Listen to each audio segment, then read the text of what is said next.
Hey everyone, welcome back to video 2, part 11 of my ongoing theory of everything presentation series. We've been talking about consciousness and a corollary to our biofield per where we left off. I also wanted to mention subconscious is like basically it correlates to varying levels that you can basically attain this information through remote viewing from. I was just waiting for this to upload and I flipped through and subconscious came up, number page 711. Kind of ironic there.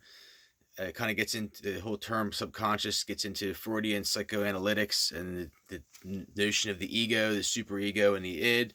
I've talked in various presentations about Freudian psychoanalytics, and it gets really big into developmental psychology for adolescents. They say that like basically everything that like will make up your whole adult persona is attained in the first like 3 or 4 or 5 years of your childhood, and there's like certain little things that are like quirky that can like basically manifest to be other traits later on.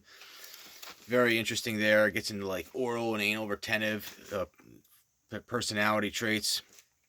Mentioned about the squid magnetometer and how they can actually prove the existence of a biofield and how everybody's biofield is not the same, and there's varying things that attribute to your level of consciousness. From what I've gathered is like a lot of it pertains to genetics. Basically, there's like 3/3 that make up your entire existence. 1/3 is and like this is like a big part of my series, and like this is my own working. I don't know if anybody else has this philosophy or not, but this is like basically what I've ascertained. Gets into pathology as well. Otto Warburger was the godfather of pathology. We really don't need this knowledge now because we pretty much know that the causes of all the origins are like these 3/3 that I'm going to tell you. 1/3 is genetics, probably the biggest third because it's like to start with a good foundation is very important. Second third is environmental, like basically everything that you eat, the air you breathe. They say that people that live in colder environments live longer than warmer environments. There's a whole bunch of contravening factors. You can understand the environmental nature of it. Maybe part of it's like education and just like your overall hygiene and how you take care of your body. And then the final third is basically God. And like you can take like two apples and set them right next to each other, and one will last a long time and the other one rots in a couple of days. It's just like humans. Like some people get cancer, some people don't get cancer. You can have people that never smoked a day in their life or drank alcohol or anything, and they die at 30 some years old or even before that. And then you have people that smoked and drank into their hundreds. It's like just bizarre. But those 3/3, really ponder on that. I'll probably come back to it in a conclusion, but if I don't, I'm glad I mentioned it now. So at this point in time, per our talk on consciousness, you probably like either get what I'm saying or don't get what I'm saying. And I talked about how like I believe what they're teaching us is a lie. There's a classic scene in the Karate Kid movie where Mr. Miyagi's trying to use these chopsticks to catch a fly, and Daniel I think actually does it, and eventually Mr. Miyagi does, I believe, as well. But I have a similar story, not really too many years ago. I would say probably in my early 20s. We used to have a little stream that we would trout fish in down a dirt road not far from where I lived. I'd ride my four-wheeler down there, hang out with friends. Good times hanging out back in the day. Before this craziness we had now, and we got we used to catch our own bait, we'd dig up worms, use whatever we had, and we'd start finding crayfish. Like the way you hunt for crayfish is you flip under rocks, and like the water was really murky. And like after you flip a rock, it like stirs up a whole bunch of water. Like this one time, I don't know what instinct told me to do it, but like I flipped up a rock and the water was murky. I give you my honest word, I had no clue there's anything there. I just went like that, and sure as hell I brought it up and I had a crayfish. It's just like really really interesting aspect, and so I'm going to tell you also another story here as well. Like they say, like per the near-death experiences, there's a talk. Like another buddy of mine also told me this, that like they say, like a woman, like or like people when they're getting ready to be notified about somebody dying in like from a war, like they used to come and knock on the door, like not like give you a call, but actually come to knock on your door. Somebody from the military. It'd be a horrible job to have, and they say that like almost always the woman would say that before they opened the door, they knew, like they had this intuitive feeling. and it gets into kind of like a mythological aspect of like just certain people that have these traits, and some people have them, some people don't have them. Like I said, like almost from what I've gathered, this ultra high level of consciousness, it's like the Freemasons in every little area want to hoard this for them and their kids. And maybe some of these good old boy Freemasons, were decent people. They worked hard, and worked. Maybe their daddy was a coal miner or something like this. But like now, their kids have like all this inherited money. It's passed down through generations, and like America's only 270 years old. Imagine, like I've talked in the past, like countries like China and like Persia, where like they had thousands and thousands of years of like to see what happens when greed, it manifests over several generations, not just with money but property as well. And I've heard this in the past, like it's very common for like as soon as the vultures come out, as soon as people die, and it gets into this notion of a sixth sense. I've had issues in the past with like certain times. My heart starts absolutely racing, like with like trepidly, and usually it means either something bad is getting ready to happen to me directly, or like something bad is happening in the world. This one time I was going to I had to go to the dentist to get a root canal, like this dental school I went to a while back, and like my heart was absolutely just racing very, very bad. Like it was like something was telling me not to do it. Turned out like I had to get like it done 2 or 3 times. Probably tried to microchip me. But again, people who take prescription drugs and eat like unhealthy food, it's very not good. It like inhibits these abilities, and like I truly believe it. Like I said, the elites know this, and that's why they do what they do. When the Messiah comes, the second coming, he will have he or she, whatever, will possess both omnipresence, basically being present in all collective consciousness, and omniscience is like essentially to know everything, to have these abilities to know just about everything. There's a film actually called The Theory of Everything, based on Stephen Hawking. For the record, I've never watched this film, and I have very, very little prior knowledge of Stephen Hawking. I know he was big into like understanding the unified field. I honestly think what I'm doing goes a little bit further than some of the stuff that he does or talked about. He probably had amazing math abilities, way beyond my comprehension. I would never take that. Like I'm going to tell you straight up again, like I have absolutely horrible math abilities that inhibit me from like going a little bit further. I recently just found out like a little while ago that like the correlation between Celsius and Fahrenheit, like when you go to negative 40 Celsius and negative 40 Fahrenheit, they're both the same. Like it boggles my mind. It's like a logarithm effect kind of in there. I just wanted to throw that in at random. Found it from this Steve Wallace camping channel. Kind of interesting. And so per like I said, understand omnipresence and omniscience, and like just to know everything is pretty damn cool. I must say. And he predicted that the human race would undergo a transformation as a result of like breeding alien genetics. I believe that this concuscience defies God's will for humanity, and it has realistic limitations. I think it will only go so far. And basically, I really believe that this cloning will soon lose its nostalgia. It's going to end on that. Hawking also believed that there was no God, and I find this to be an insult to science and common logic. I wonder, if he was conditioned to say this, like before he died, they told him you have to say that there's no God, or if he was just bitter about being in a wheelchair. I don't know. It's tough to say. But I know this ties into my next topic of the afterlife. I have incurred numerous near-death experiences, and will elaborate on them at the end of this series, or even this presentation particularly.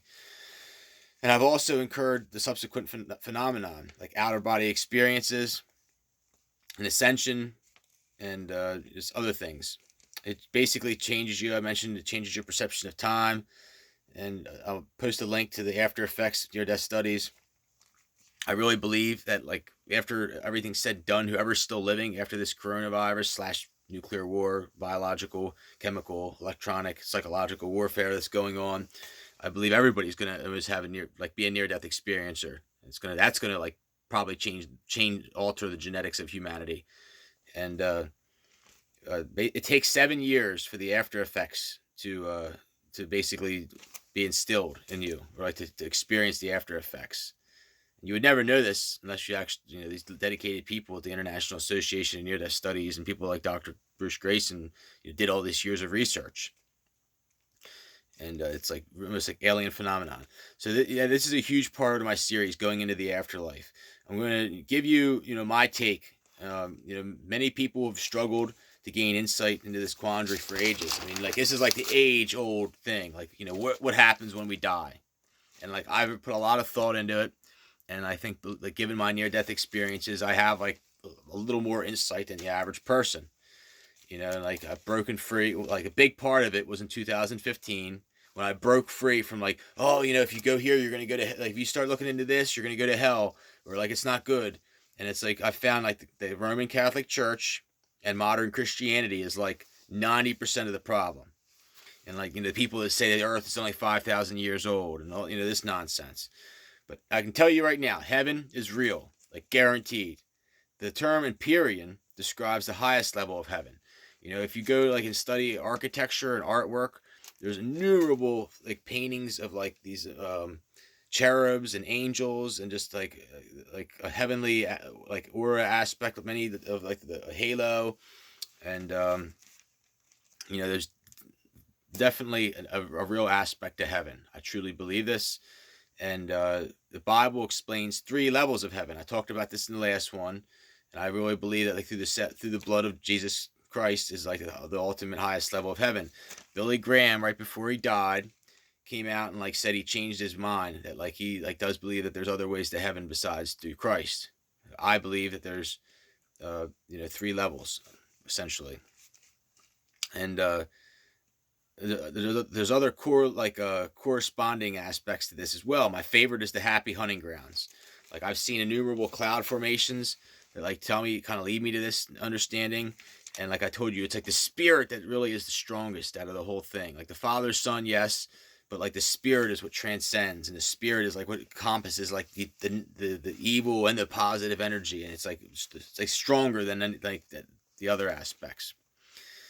And consider it almost as like another dimension, maybe as well, or like dimensional travel, like when your mind leaves your body, and it's like a subconscious effect, almost like you can almost go there without dying and come back, or like remove your body from your mind from your body, I should say. The Beastie Boys have a song, Intergalactic Planetary, and it's just like another dimension. Like, it's a really good song. And like, or like almost like a space travel was like another aspect of this. Like, it just goes on and on and on and on. But also, if reincarnation is real, then why would it be confined to only this world? Maybe there's other consciousness that transcends from other worlds, like millions of astronomical units or whatever, light years, whatever you want to call it, away. Like, maybe like there's like other alien races. Like, why would it just be confined to this world? Unless you believe that we're the only source of life out there. I need to mention, before I talked about the 1,000 monkey syndrome, really interesting concept there. I learned this through Alanka Harizi. They have like monkeys that they've taken on like 2 remote islands. Like, I guess they gave one of them or something like that, shells, like shellfish, clams. And like the monkeys eventually learn to break them on rocks or whatever. And then like they find out like the traits that one monkeys do, like immediately afterwards, the other ones on a remote island that have no access to the other ones start doing the same thing as well. It gets into this understanding of collective consciousness. So yes, heaven's real, hell also real. And there's many like near-death experiencers that claim that they basically went to hell and came back. And it's like, I can't say that I've had it, but maybe I do, like, or I can kind of relate to that. And, a lot of people say it's just designed to scare you. I don't believe that. I believe let's consider if there's multiple levels of heaven, then there's multiple levels of hell. John Hagee has a book, I forget what it was, but he talks about this with the multiple levels of heaven as well. Good book, I might add. And I can tell you, it's not a place that you want to be. I assure you that. And maybe there's certain people that are sent there to be like punishers or something like this, or like maybe there's not everybody there is bad, or I don't know, I can't explain it. But there's also a debate as to whether we all go to the same heaven or not. I'm not so sure about this. There's definitely, angelic people among us, and like I said before, I hate to say this, but all people are not created equal. Like, I really don't like to hear it anymore, to be honest with you. Like, there's enough scientific evidence conclusively that all people are not created equal, and it's the truth. And like I said, there's angelics among us. I have another little quote that I'll throw in. I don't know, varying opinions of my quotes, but angels never really die; they only fly. And I believe this. I mean, obviously, get into fallen angels versus good angels, bad angels, what have you. I believe, like I said, undoubtedly that reincarnation is real. If I maybe someday I'll do a median thing where I'll start doing other people's voices. Heath Ledger's I can do really well. Janis Joplin, you've heard me, I cover her pretty well. Peter Steele, John F. Kennedy, I can do. Many others, probably a million other people that don't have significant roles, and I just don't even know it. Who knows? But I thought of another concept as well, that maybe that God doesn't want billions and billions of people in the earth. Maybe it's he gets to a point where it's too much consciousness out there or something like that, or it interferes or takes away. It's like if you have cats, if you have one or two cats in a house, you'll find that they live a much better, healthier, happy life than if you have 10 cats in a house or 15 cats. It's just another aspect of this I've kind of pondered on. And it's the best way to really describe this is minor leagues. I truly believe this life is bogus. I can tell you that this please do not cling to this life, material possessions. Obviously, if you have a family, it changes your dynamics of thinking on this. Please, like I said, I'm telling you, this is the AAA. This is the minor leagues, and I really believe it's a testing ground. And from here, there's many a much bigger picture, that could play out. Maybe some people, come back reincarnated. Maybe some people go to purgatory. Maybe God send you had an issue with a certain problem in the past, or you were lusted after money and greed, and you come back as a Buddhist or something like that. And I can tell you, like I said, half the stuff that we fight over and our quarrels are not worth it. It's all just insignificant in the broader picture. And I can tell you the end times prophecy is real. And it's not meant to be brushed under the rug, nor the third temple. This is the real deal, and the calling of God, and it's meant to happen. And so, like I said, that's the most valuable piece of real estate in the entire universe, really, when you look at it. So, like I said, not all, some people go to heaven, some people go to hell, some people are maybe reincarnated, and then maybe some people are in purgatory. And I do as you can tell, I have this major disdain for the Roman Catholic Church. But honestly, there's certain aspects of purgatory that I really do believe in. And my sister has this cat. It acts very human-like. It's really bizarre. And I always tell her I feel almost through telepathy, I feel the cat's in purgatory or something like that. Almost it's torture to have to sit there amongst other humans and not be able to talk, and just some bizarre stuff. But yes, I do believe that there's maybe certain aspects of this. So you're probably well, you're all over the place. You believe in heaven, you believe in hell, you believe in reincarnation, you believe in purgatory. What's next? That there's nothing. And no, I believe that God, it's the inner workings of our magnificent God, and that he basically maybe uses some of it for retribution, maybe some of it has a significant purpose for the rest of humanity. But I can tell you, you wouldn't want to come back as a insignificant being. To have some type of purpose is what it's all about.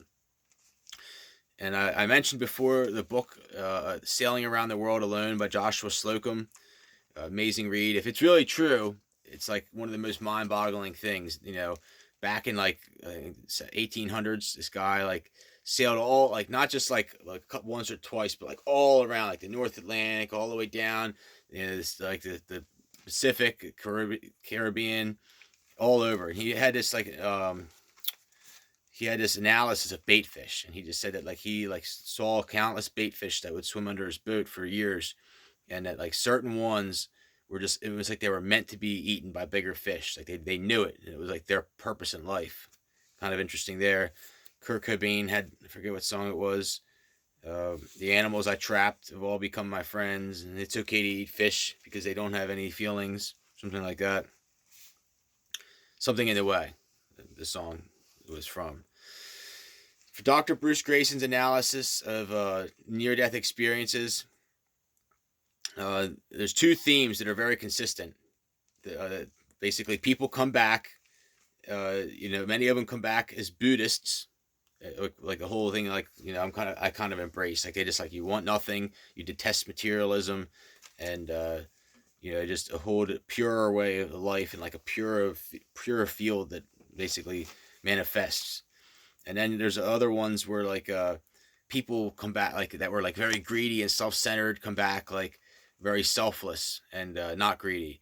And then maybe somebody that was very caring, maybe they come back more greedy. It's really weird. It's almost like God does it to balance people out. And they found this to be a very common theme. And, what I can say, God, whoever he or she is, like I said, has, this amazing articulate design. And obviously somebody has a much better understanding, what they're doing than we do as humans. And it's maybe not our place to constantly question all these things. But I gave you my little take. Take it for what it's worth. Big part of this presentation. And there was a gentleman in my high school I went to that was being inducted into the Sports Hall of Fame. And there's like a certain quote that he kind of said that like always stuck with me, and I find this to be of great value. I also want to share the two-time World Series pitcher Ryan Vogel's song. My last name's Vogel, which means my surname Vogel, which means German or bird in German. And Vogel's song, interesting. Ryan, he was my sister's age. She's a little bit older. Was probably coming up on 40. And they sat right next to each other in the homeroom because they, the alphabetical order. So interesting that he went there as well. Similar last name. But this guy said, basically, if you don't do anything wrong, and you know this in your heart, you don't have anything to worry about. And like if people accuse you of doing something wrong, then you know that they're like out of their element, not right, and that you have nothing to fear. And I find this to like help your level of consciousness. Just like if you live a good, pure, wholesome, clean life, you don't screw people over for money. You're not like doing things to hurt people or like torturing animals or something like that. And like I believe that like you're good to go. Unfortunately, the world we live in drives people to madness, and there's like other aspects of this, and not a real level playing field. Jesus said, "I am the way, the truth, and the light, and the truth will set you free." And I have made countless mistakes in my life, and basically, I think that all the near-death experiences that I've incurred are like the inner workings of God, and not the workings of a oxygen-deprived brain. And I can tell you with all my heart that you're mistaken or part of some type of evil nihilistic agenda if you try to diminish this greatness of God. And when all is said and done, like I said, the people that are still standing are all going to be near-death experiencers, in my opinion. And it takes 7 years for, like I said, the after effects to be incurred. Friedrich Nietzsche once said, God is dead because they killed him. And I can tell you that he is here living and breathing today. And in the next part of this, I have a special section of insane stories that I'm going to share with you, like very personal stuff.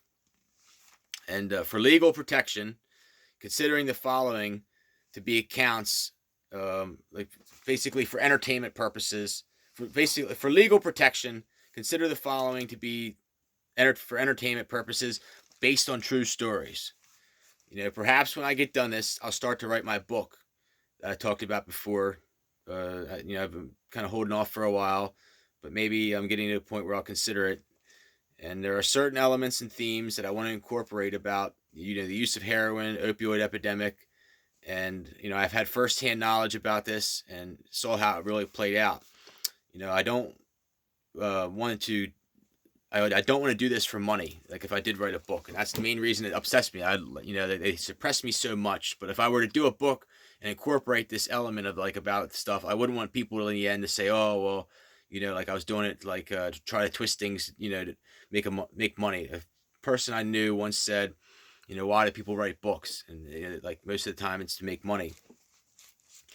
And basically, like I said, for legal protection, consider this, uh, like fiction, whatever you want to say. So this is like based on a hypothetical person, we're going to say. So the first time I told you story, like near-death experience one, first get hit on by a car with a tractor, get hit on by a tractor trailer by a car, and basically go through the windshield and have outer body experience. Remember the trauma shears, so stainless steel trauma shears cutting your clothes off, like looking down on your body as this is happening. Maybe 6 years old, 7 years old, very traumatic. And if you just look at all this stuff like that I would talk about, like hypothetically, like imagine like why they wouldn't, like, I mean, I talk about some extremely, extremely, extremely controversial stuff that, like, and for me to say, that they poisoned me or have had taken attempts on my life, I think that like anybody would agree with that at this point. I can tell you that like probably even people in my own family have like taken part in this, like I don't trust, and like cops, other people. I truly, really believe that like I've had numerous attempts, for this person hypothetical has had numerous attempts, countless overdoses, use of heroin, narcotics. At one point it was real, then it turned to fentanyl. Like maybe hypothetical person, maybe their mother found them countless times with needles sticking out of their arms in the morning or whatever. And I'm not talking about like 2, 3, 4, 5, maybe like 60, 70, 100 times over probably 17 years. 17 years. And, most notably, one time with 3 real OxyContin 80 milligrams, not OPs, the fake ones they make, and mixing with cocaine, just crazy cocktails. And countless times, this person maybe had their heart feel like, just ready to explode, maybe smoking crack cocaine, maybe, injecting God only rat poison, who knows, battery acid, your guess is as good as mine. And, probably at one point, this person maybe had the coronavirus. And like I said, it's not really a virus. They even admit it's like 3, 4 viruses in one. And it's like basically, like I told you, biological, chemical, nuclear, and electronic and psychological warfare that's going on. And during the Obama administration, basically, there was like this agenda, like this severe holocausting agenda. At one point, this person's blood pressure was 200 over 170, and also poison, like welding galvanized metals, and very poisonous gas turns your sheets yellow. And then one time coming back on a trip from Pennsylvania from New York, this person was in a hurry to hook up and get a fix, and had cruise control on at 98 miles an hour and hit a turkey head on. And the only thing that would save this person is that the glass was like thick Cadillac grade glass. Real deal stuff here. Like it would have decapitated this person if it was like anything else. Then another time, driving, basically countless times driving drunk, 4-wheeling, dirt bikes, just crazy rampage hillbilly stuff, Pennsylvania style. And cop chases. One time, my friend, this person with his friend driving down the road. The road was wet, going about 115 miles an hour, coming up on a car, and both cars went to shift simultaneously, and like basically fishtail like 3, 4, 5, 6 times, going 115 miles an hour on a road. And like looking back, like there's something that intervened. There was something that like stopped the car from going around, and like it would have just death rolled and paralyzed this person, like undeniably killed, paralyzed, horrible, horrible, horrible. And then another beat up by gang, 6-on-1 one time, facilitated probably by the Freemasons. We'll see who gets the last laugh on that. Another high-speed chase with a friend going, this was probably cut off soon here, going 110 past the state cop. And the person's, normally would just say, oh, we're screwed, we're going to stop. Floor's down, and we're going like 130. And, bogeyed out, got past, and kept on going. And innumerable times, basically, like I said, this person, by the way, like that wasn't just one time. He's probably done it like 12 to 15 times and has enough crazy stuff to write a book of his own, I might add. Then, like, from being poisoned so many times, pretty much almost driven to suicide. Like, literally, like, that's what they do. Countless crazy other stuffs. Hit with electro pollution. That's how they killed Andrew Breitbart. Gassed, probably. Chemtrailed. Very specific stuff. But the way they draw it, like I said, like a lot of these mass shootings and other things, they basically poison people and make them think that they're either going to die or go crazy, to where like they're either like might as well take their own life or take the lives of others. Like that's what the CIA does in these mass shootings. But these are all hypothetical stories based on factual events. Thank you for your time today. Hope you enjoyed this presentation. This is not the end. I have innumerable, probably like 2 other ones, and look forward to wrapping this up for you. Take care, folks.